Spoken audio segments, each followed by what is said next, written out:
मित्रों नमस्कार। कैसे हैं आप लोग। आपको मेरा कोटि कोटि सादर प्रणाम। मित्रों मैं आपको आज बहुत ही अच्छी कहानी सुनाने जा रहा हूं, तो आप बड़े धैर्य से बड़े प्रेम से आप सुनिए।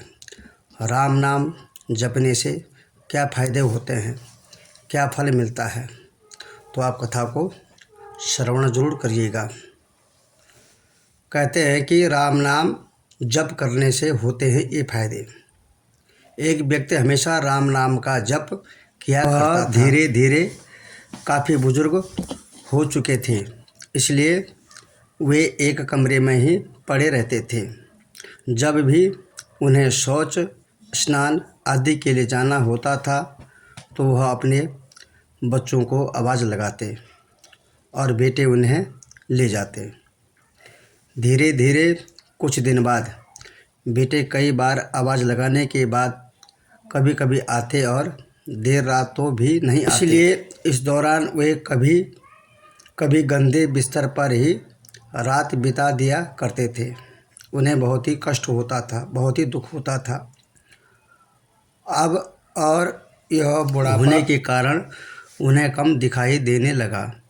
एक दिन रात को निवृत्त होने के लिए जैसे ही आवाज़ लगाई, तुरंत ही लड़का आता है और बड़े ही कोमल स्पर्श के साथ उन्हें निवृत्त करवाकर बिस्तर पर लिटा जाता है। अब ये रोज़ का नियम हो गया था। एक रात उनको शक हो जाता है कि पहले तो रात में बेटे को कई बार आवाज़ लगाने पर भी नहीं आते थे, लेकिन अब एक ही आवाज़ लगाते ही दूसरे ही क्षण में बेटा आ जाता है। क्या बात है, ऐसे कैसे हो सकता है। और जब आते हैं तो बड़े ही कोमल स्पर्श के साथ मुझे निवृत्त करवा देते हैं। एक रात वह व्यक्ति उसका हाथ पकड़ लेता है और पूछता है, सच बता तू कौन है। मेरे बेटे तो ऐसे नहीं हैं और ना ऐसे कर सकते हैं।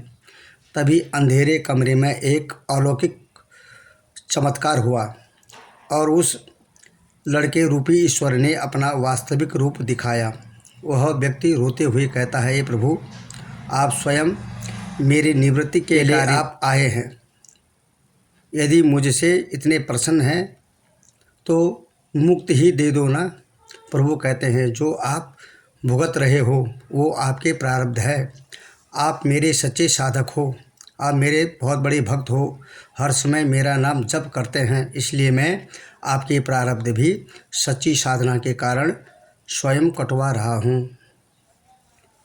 व्यक्ति कहता है कि क्या मेरे प्रारब्ध आपकी कृपा से भी बड़े हैं?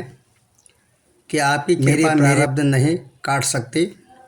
प्रभु कहते हैं कि मेरी कृपा सर्वोपरि है, मेरा आशीर्वाद सभी पर होता है।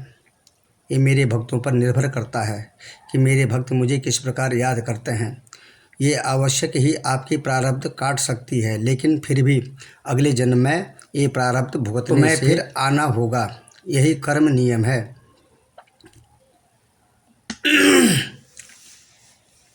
इसलिए आपके प्रारब्ध में स्वयं अपने हाथों से मैं कटवा रहा हूँ। इस जन्म मरण से मुक्ति देना चाहता हूँ। ईश्वर कहते हैं, प्रारब्ध 3 तरह के होते हैं, मंद, तीव्र तथा तीव्रतम। मंद प्रारब्ध मेरे नाम जपने पर कट जाते हैं, पर तीव्रतम प्रारब्ध भुगतने ही पड़ते हैं। चाहे अवतार होकर आओ, लेकिन जो हर समय श्रद्धा और विश्वास से मुझे मेरा ध्यान करते हैं, उनके प्रारब्ध में स्वयं साथ रहकर मैं कटवाता हूँ और तीव्रता एहसास नहीं होने देता हूँ। प्रारब्ध पहले रचा, पीछे रचा शरीर, तुलसी चिंता क्यों करे, भजले जय श्री, जय जय सिया राम, जय जय सिया राम। मित्रों, आज की कहानी यहीं पर संपन्न हुई और आप लोगों पर प्रभु श्री राम भगवान की कृपा बनी रहे।